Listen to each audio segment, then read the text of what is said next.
did, honey. After driving all night. What time is it? Almost 4:30. Almost dawn. We should be home in another hour. This man's name is Martin Gordon. The lovely girl beside him is Brett, his bride of 2 wonderful weeks. It's late August. They're returning from their honeymoon to their home in quiet, peaceful Angel County, California. Martin's Uncle Ben is sheriff of Angel County, and Martin is his senior deputy. Martin has high hopes of succeeding his uncle when Ben retires. But for now, Martin has only the thoughts, emotions, and pride of a very happy, newly married young man. Brett is his, and he feels no man could ask for more. And now, without warning, their honeymoon is to become a nightmare.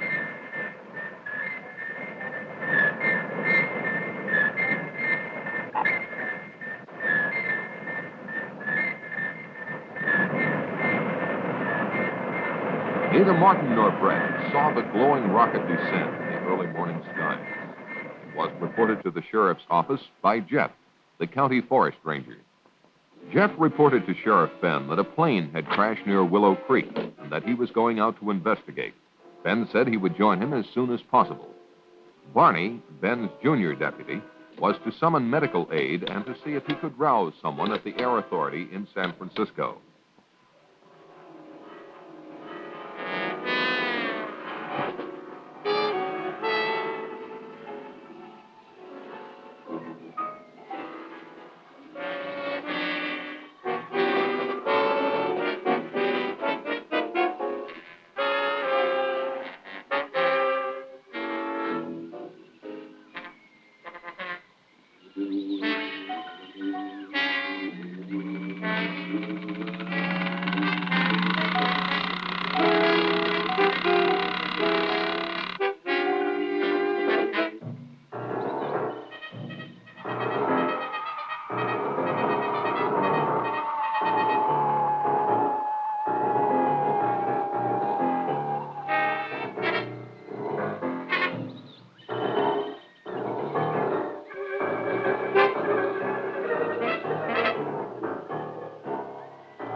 Uncle Ben, honey. Must be an accident or something.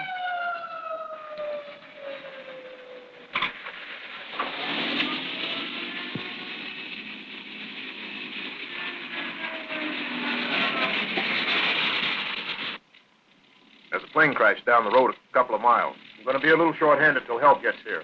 Go around back of me.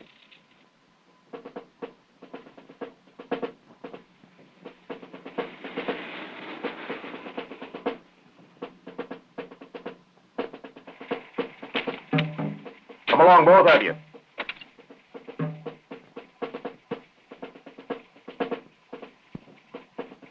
Get in, honey.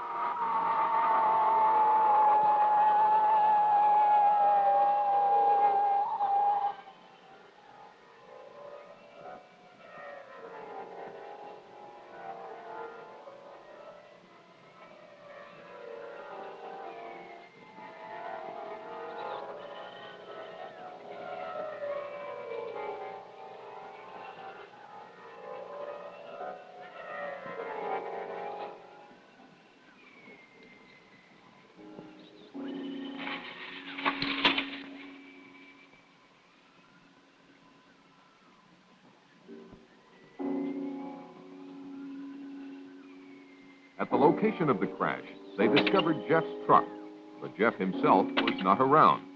They proceeded with their investigation.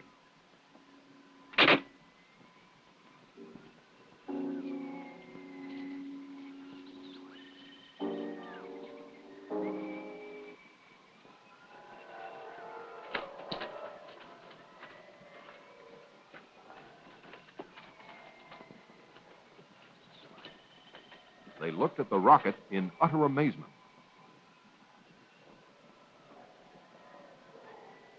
A puzzled Ben finally asked Martin what he made of the craft. It's no airplane. Could be one of our missiles. Or one of theirs. You could be right, honey. Don't think we have anything this big.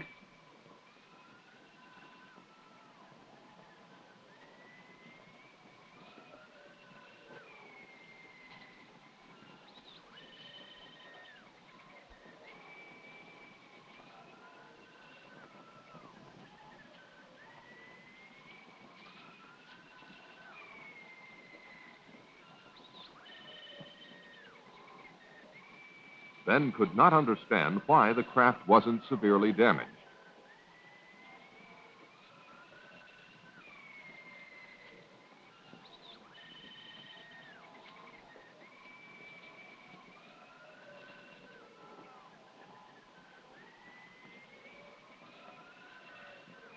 This hat belongs to Jeff Peters. Jeff! Jeff! Jeff, are you in there? Martin, go back to my car and get my flashlight.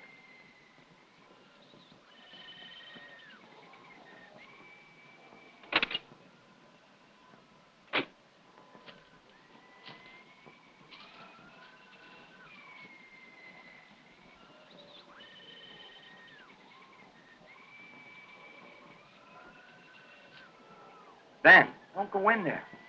You don't know what's in there. I think I hear him moving inside. Maybe he's hurt.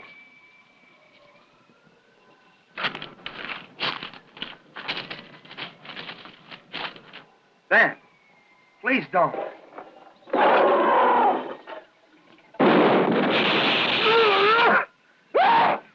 Ben. Ben.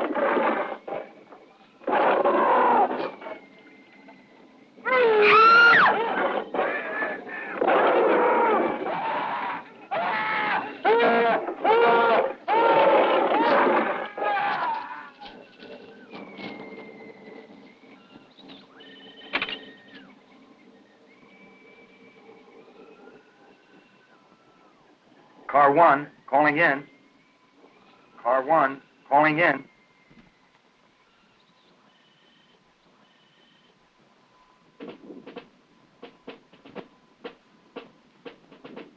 Within the hour, Martin's unusual call for assistance was answered by a special unit led by a Colonel James Caldwell.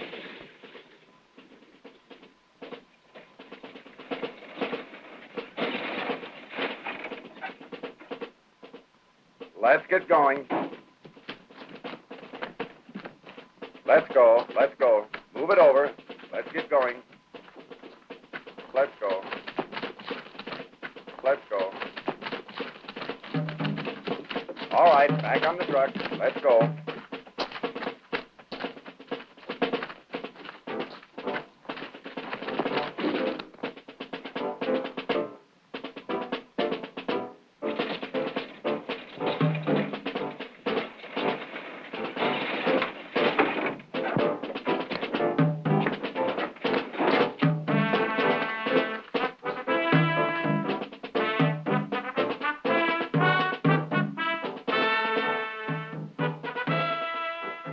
Sergeant, take one man and check it out. Yes, sir.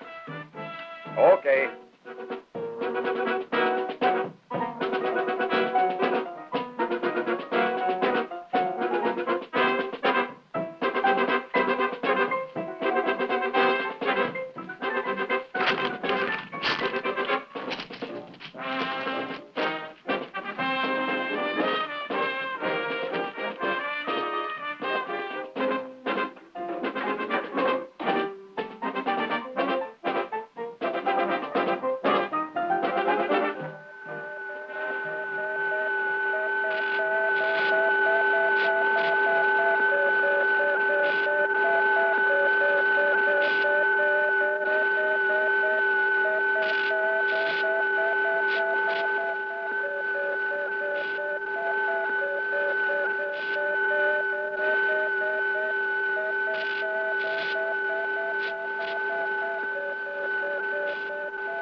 The sergeant reported seeing an amazingly large creature in the aft section of the strange craft.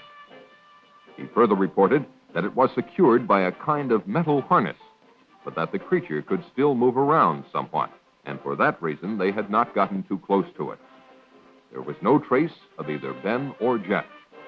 The colonel ordered continuous guard duty around the spaceship and decided to set up a temporary military headquarters at the sheriff's office in town.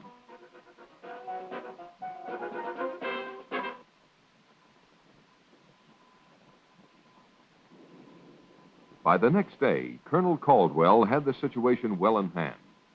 He had called Washington and received his orders from the highest possible authority.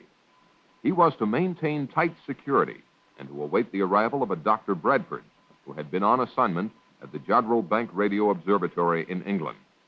Upon arrival, Bradford was to take complete charge of the operation. He was the world's leading authority on space emissions and had worked out a series of systems that might lead to communication with other forms of life when, as, and if they were contacted. Martin was outraged by the government's intellectual approach to a monster that had already killed and caused the disappearance of his two close friends.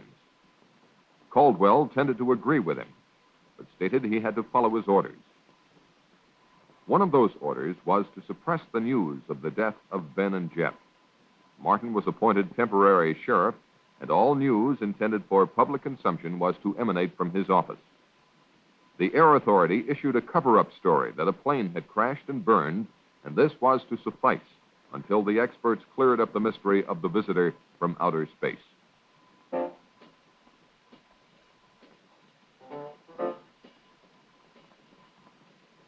In a remote section of the county, the first of a series of tragedies took place.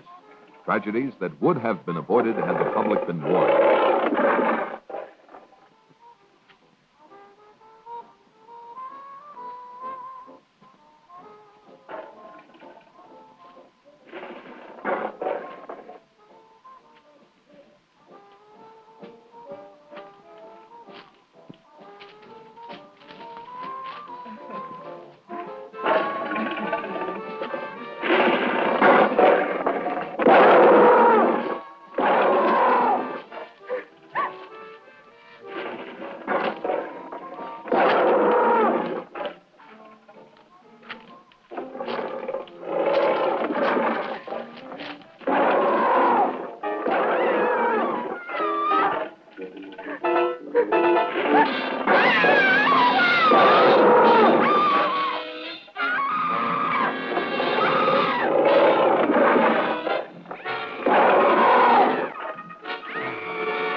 Later that day, while they were awaiting the arrival of Dr. Bradford, Martin instructed Barney, on advice from Colonel Caldwell, to plant in the local papers the news that Ben and Jeff had taken off on a fishing trip to British Columbia. The colonel had impressed the bereaved families with the necessity of maintaining secrecy, and these brave relatives had agreed.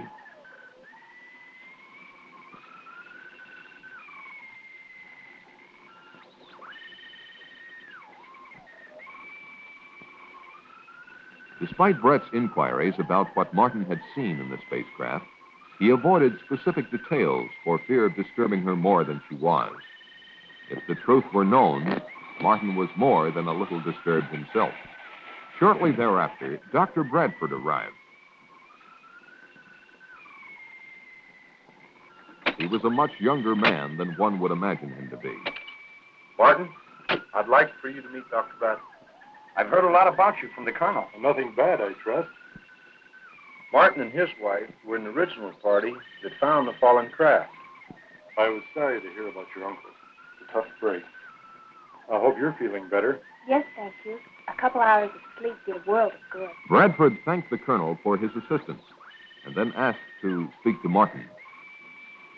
Bradford questioned Martin about everything that had transpired. Martin did his best to recall everything in precise detail, but really didn't have much for him. The two soldiers that entered the rocket earlier had been summoned, and Bradford hoped to learn more from them. The doctor himself would not enter the rocket until the arrival of certain equipment. From his discussion, it was apparent that the doctor considered this situation a magnificent opportunity for mankind. He felt that if he could communicate with the creature, it might be possible to advance human knowledge by years or even centuries. The spaceship alone signified an intellectual development far in advance of anything on Earth. When Martin asked him how he intended to protect himself from the creature, Bradford said not to worry, that he hadn't come here to be victimized either by his own or the creature's fears.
Oh, hi, Barney.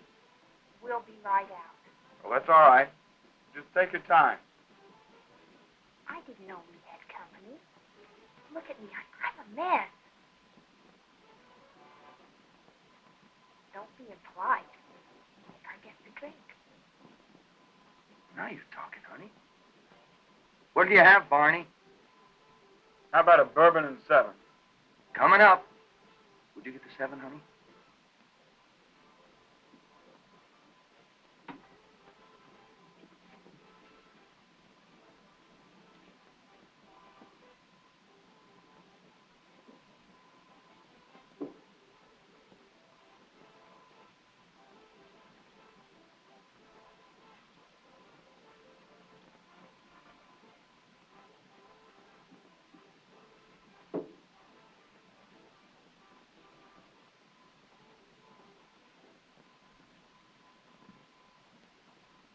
Barney, you should try marriage.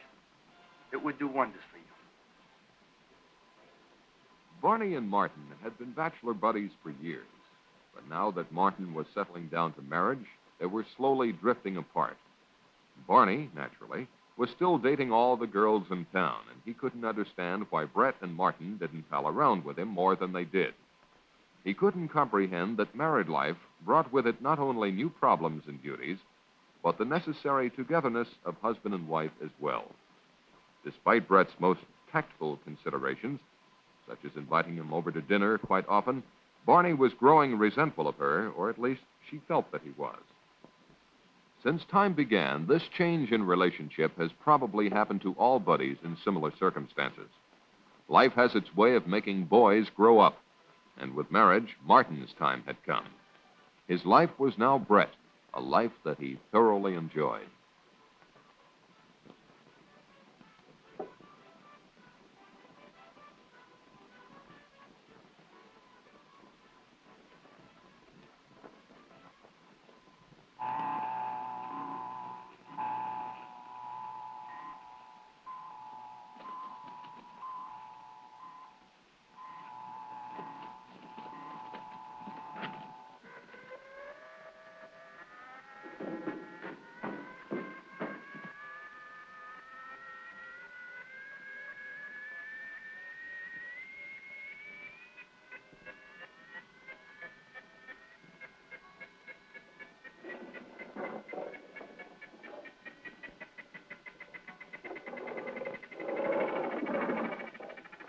Bye, honey. The next morning, Betty Johnson, as usual, blew a goodbye kiss to her husband, but for the last time.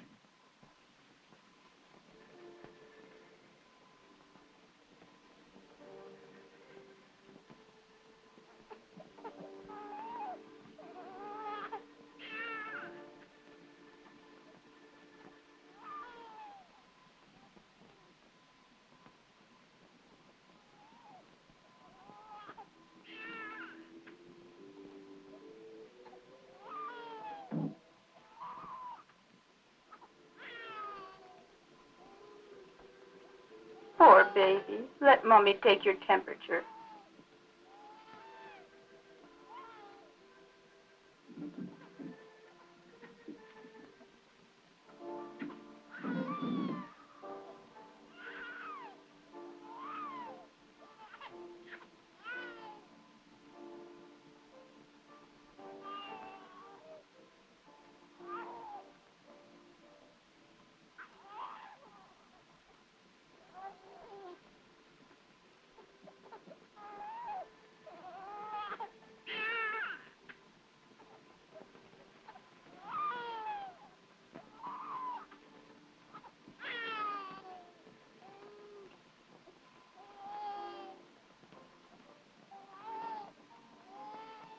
Poor baby. You'll feel better soon.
Grandpa, can I go for a walk? All right, but stay close by.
Bobby.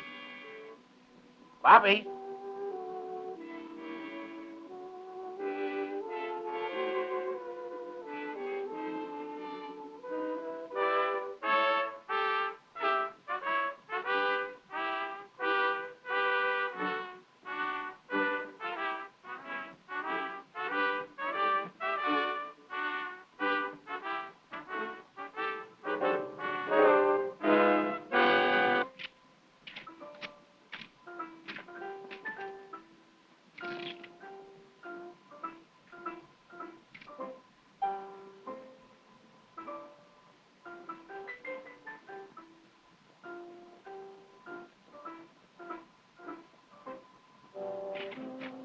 Bobby!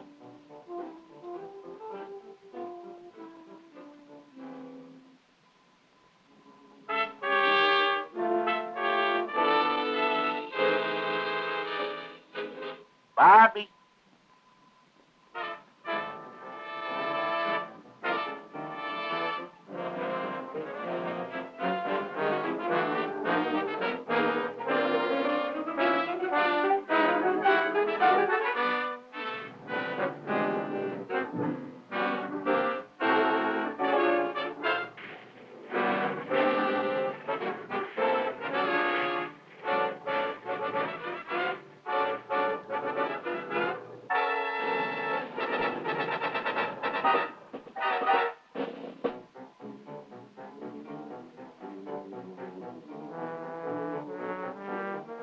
Bobby! Bobby!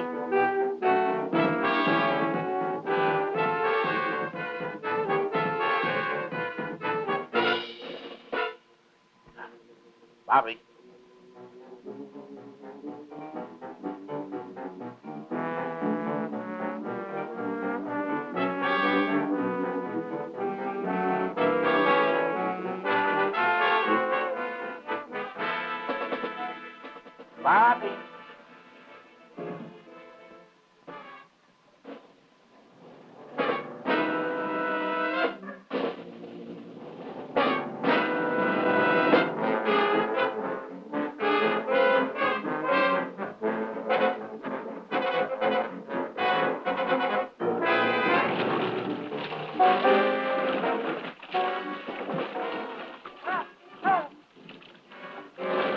Help! Help! Help! Help! Help! Help!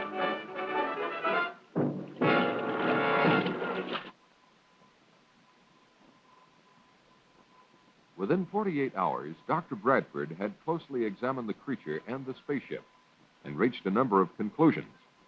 He was sure the creature had come from beyond our solar system because it adapted to our environment so quickly, and no planet or dead star near us has conditions similar to the Earth. Of special interest to him was the hull of the ship. It was composed of an alloy unlike anything human science had ever encountered. The doctor had run a number of tests on the metal, but its molecular structure remained a mystery. Because there was no food on board, Bradford presumed the creature had been in a state of suspended animation, particularly because it had survived the trials of re-entry and impact without apparent harm. So far, he had no success in communicating with it, but he had not yet exhausted all possibilities. On a more subjective basis, he had the curious feeling that the creature did not want to communicate with him. Such a confession on the part of this eminent scientist made Martin feel quite apprehensive.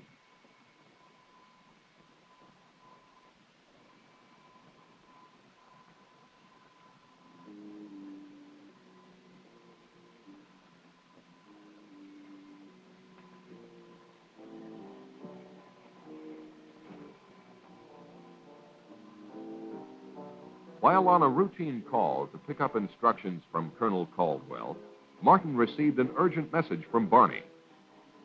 Barney was at Willow Creek. He had responded to a phone call from a frantic Mrs. Brown. Her husband and grandson had gone fishing and were long overdue. Barney was instructed to organize a search party locally and to report the results to Martin. Because of security regulations, he was not to come near the area of the spacecraft. Martin said he would join Barney later if he could.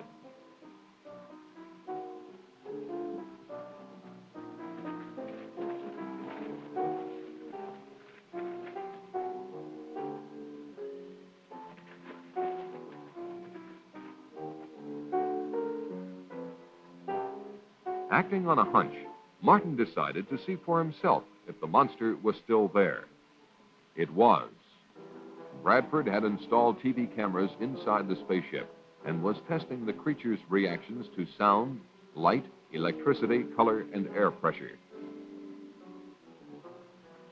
When Martin asked him if he had any luck in communicating with the beast, Bradford confessed that he hadn't, but would try again when certain data was returned to him from computer processing. It was at this time that Bradford came up with a frightening theory, namely that the creature might be a product of engineering, the same engineering that built the spaceship. What he didn't understand was why some form of communication had not been built into the creature. When Martin asked him if this weren't something to worry about, Bradford said no. It was probably his own failing at not being able to establish communications. It seemed to Martin that if Bradford's theory were correct, humanity might be in grave danger. Bradford dismissed Martin's fears by pointing out that the creature was not exhibiting any signs of violence, and besides, it was firmly secured by the harness. That afternoon in Moncrief Park, a group of neighbors got together for a hootenanny. Oh, she left me sad, but still I am happy. In fact, I am glad, for I am as free as that bird in the tree, 'cause she left me alone and could not marry me. I said that I loved her and would till I died. I tried to forget her, and I really did try, but I'll still think of her till the day that I die, 'cause I think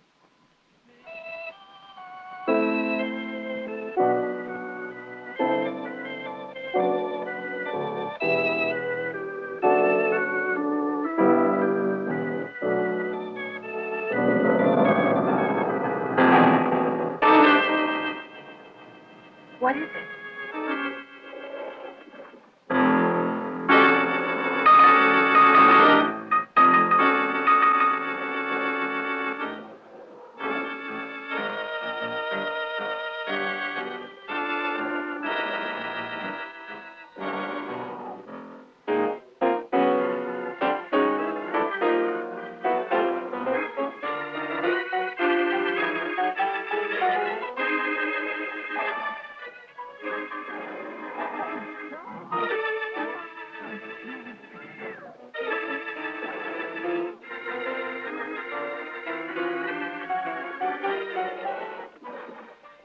You stay there.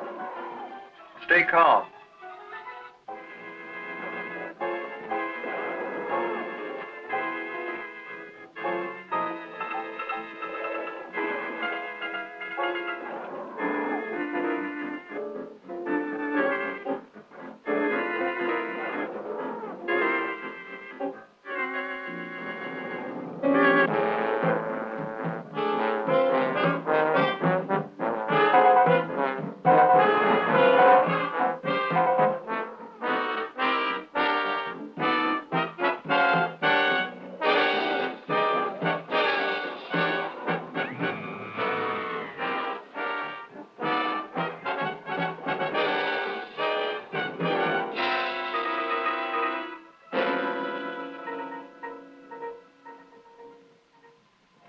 In response to a multiple missing persons report, Martin and Barney searched the countryside for the group of picnickers. The only trace they found of them was the remains of a guitar one of them carried. This wholesale disappearance of a large group of people, coupled with earlier missing persons reports, led Martin to only one conclusion. There must be another monster, and it was on the loose.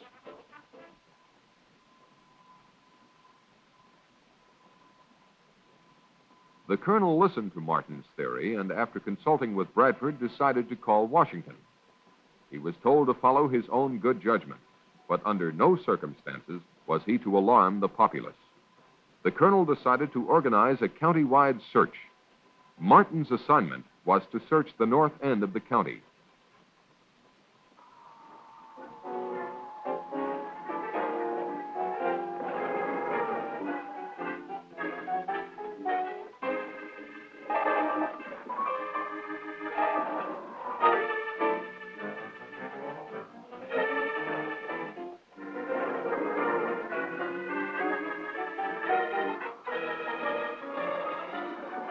While Martin and Brett were engaged by the search, the monster was moving toward the community dance hall.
I've had enough of that guy.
While Martin and Brett were taking a break from the search, a call came through which confirmed Martin's theory.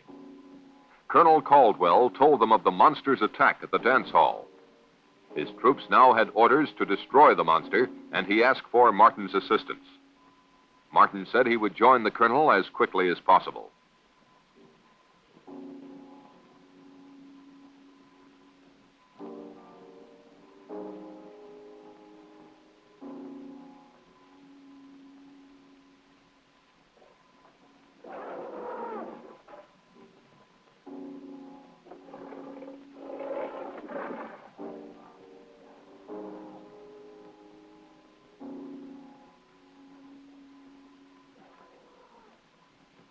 The monster next appeared in Lover's Lane.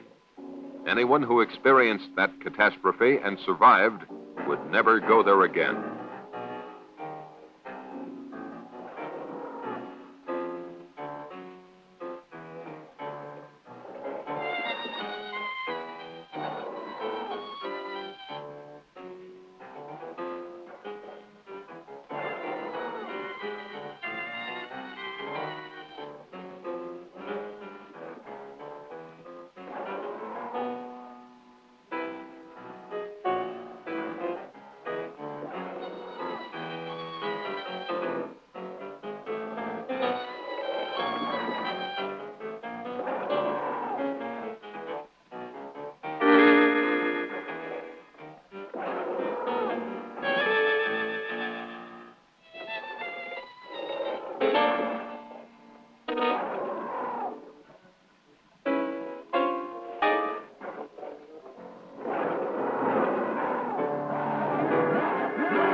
God!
It was almost an hour before Caldwell learned of the monster's devastating new attack.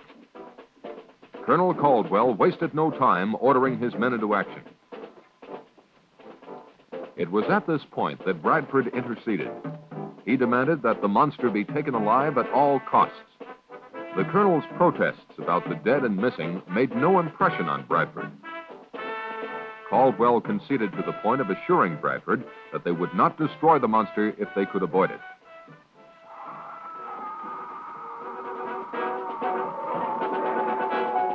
Get on with it, Lieutenant. Move it out, men.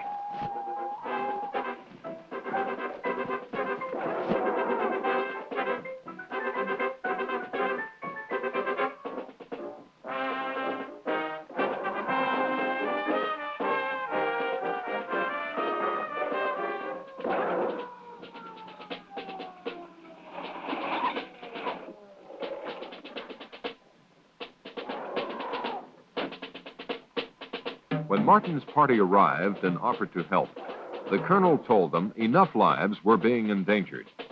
They were to be part of the second line of defense, to be used only if necessary.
The sergeant, a shaken man, returned babbling about what had happened.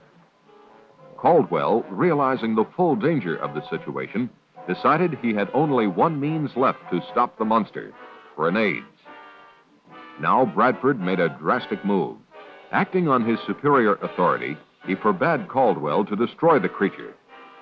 The colonel, more concerned with saving human lives than advancing science, told Bradford to go to hell. Get out of my way.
Where's he going in such a hurry?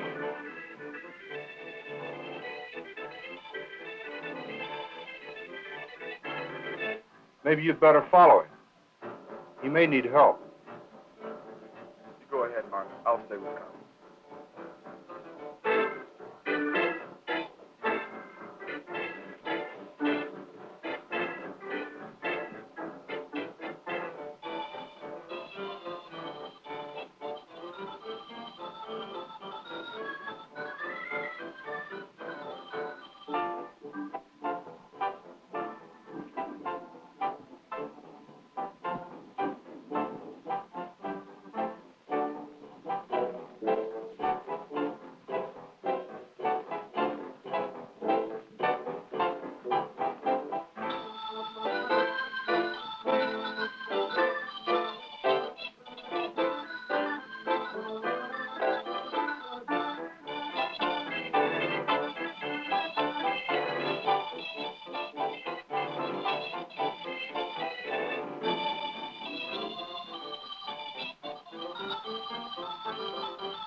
The explosion loosened the harness on the monster and allowed it to escape.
Martin tried to help the doctor, but there was no time.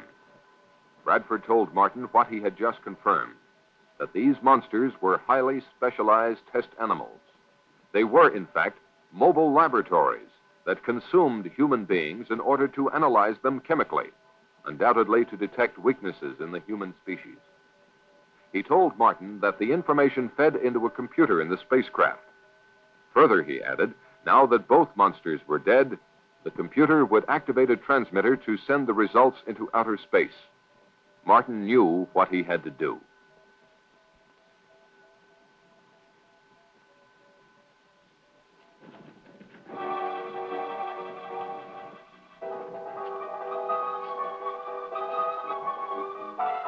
As Martin entered the spaceship, he heard the transmitter generator kick on.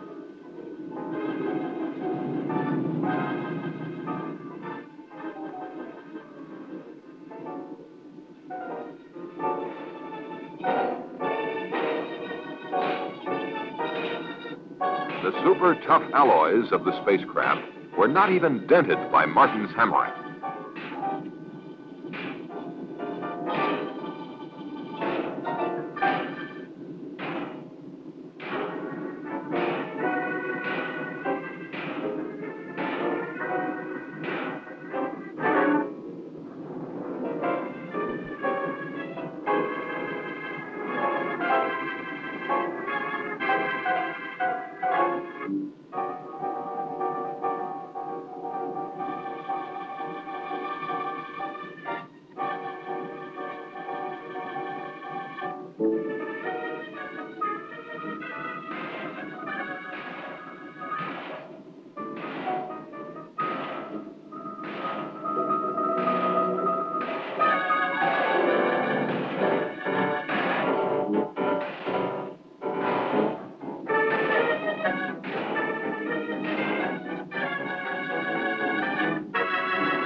As the transmitter stopped, Martin felt sick.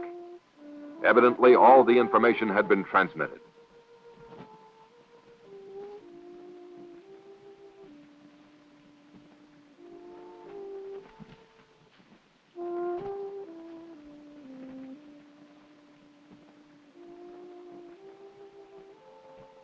On Martin's return, he confessed his failure. He slowly asked Bradford what was in store for humanity. Bradford was pessimistic, but implied that maybe all was not lost. After all, he told them, the vastness of the universe is incredible. If these monsters had come from its outer limits, their home might even no longer exist.